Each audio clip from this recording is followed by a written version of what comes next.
I'm Logan Crawford, and right now on Spotlight, we're taking a deep dive into the heart-wrenching yet enlightening story of Wilma Cotten and her daughter Andrea. As chronicled in Cotten's book, Is the Swing High or Low? Living with Someone with Bipolar Disorder. This powerful book sheds light on the complexities of loving someone with bipolar disorder, intertwined with the challenges of substance abuse as a form of self-medication.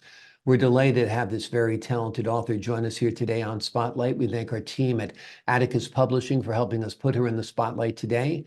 And we ask viewers like you to support writers like her by subscribing to our channel and by purchasing her wonderful book. The links are below this interview. Wilma, great to see you here today on Spotlight. Thank you for having me. My pleasure. Let's start with the title. What do you mean, is the swing high or low? A person with bipolar disorder there's no medium ground for them. They're either in a high, I can do anything kind of mode, or they're extremely depressed. Right. So is the swing high or low, I felt was adequate or a good way to describe it. It is. It's a powerful metaphor because the swing tends to be either up here or down there. It's just never in the middle, where most people spend most of their time living.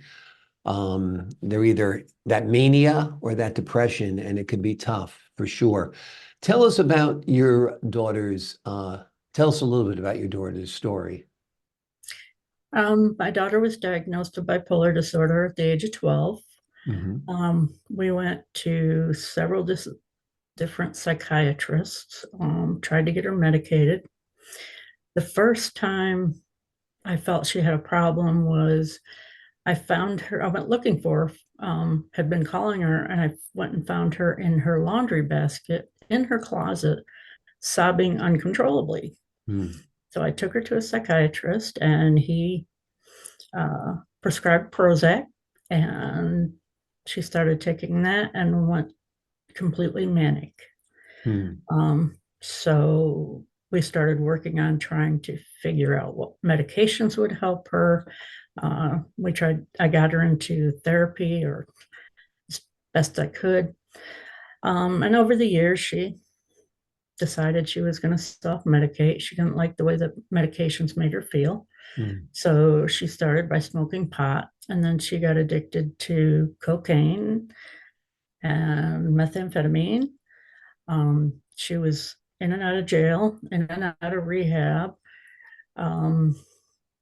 She got more and more violent as time went on, and she ended up being murdered at the age of 28. Awful. Awful. And She was a great kid. yeah. Yeah, I'm sure she was. She's a great kid who just had some issues. Like all of us have issues. Hers was that, you know. And unfortunately, as much as he tried, it was almost impossible to get a handle on, right? Yes. And back then, this was like 2006, 2007. There were very little resources. And I didn't have insurance, so we would go to the medical clinic, the mental health clinic in Aurora, and there was not a consistency of providers. Yeah. She'd see one person one day and somebody else completely different the next day. Yeah. So And none of the medications seemed to work, huh? The medications, well, or she just resistant. I know a lot of people who have mental health issues are resistant to medications. I guess they make them feel a little numb at times. Is that what it is?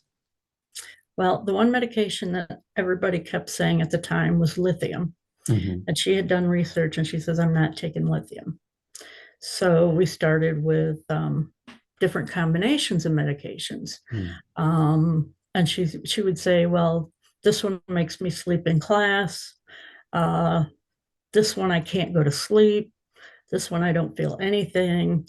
So over a 4-year period, we tried 12 different medications. And it was very difficult, and it was hard to determine if it was that she wasn't getting the effects because of the medication itself, or because she was going through puberty. Hmm. And the her downfall basically came when she started using quote unquote recreational drugs or illegal drugs to self-medicate. You Yes. mentioned at the end she had kind of advanced all the way to methamphetamines. And I guess she started hanging out with a bad crowd at that point also. Oh, yes. Yeah. um, she always tried to keep it secret from me, but yeah, she was she started to date a gentleman who was in a gang. Hmm. She talked about having um, a loaded gun pointed in her face. And then she gave herself the nickname Skittles. And if she was going out somewhere, she would say that, my name's Skittles, so that they really wouldn't know who she was. Hmm. And she got into all kinds of dealing. She got arrested at the high school for having cocaine with intent to distribute. Hmm. Um, and it just escalated from there. She would go from group to group. And whenever she walked in, the positive thing, when she walked into a room, the whole room lit up. But Yeah. uh, she just had that powerful personality. Yeah. Yeah. So tragic. And her eventual death was at the hands of one of these drug dealers that she was hanging out with or something. What happened there? Actually, it was a conspiracy, and it was led by her drug dealer. There were 5 people involved. They kidnapped her, um, and then took her, without getting too graphic, they took Yeah. her to a barn. They beat her, and then they took her up in the mountains. The drug dealer did. The other one stayed behind, but the drug dealer took her up in the mountains and tried to stab her. Um, but she was lucid enough to jerk away, so he just ended up um, pushing her over the side of an embankment. So she rolled down the hill and nobody could see her. And he came back the next day and removed her clothing and turned her head so it was facing west so that she would decompose faster. And she laid there for 6 weeks because nobody could see her. Right. Awful. Awful. Were these animals that did this to your daughter ever brought to justice? Absolutely. Well, thank God for that. Yeah. Between the 5 of them, they got 225 years. Yeah. Um, the guy in charge got 75 years. Um, the one who kept her from getting away, she only got 12 years and she's already out. But Awful. the rest of them will just sit there and rot. Yeah. Well, they deserve to rot, and they deserve every bit of suffering that's coming to them. That's for sure.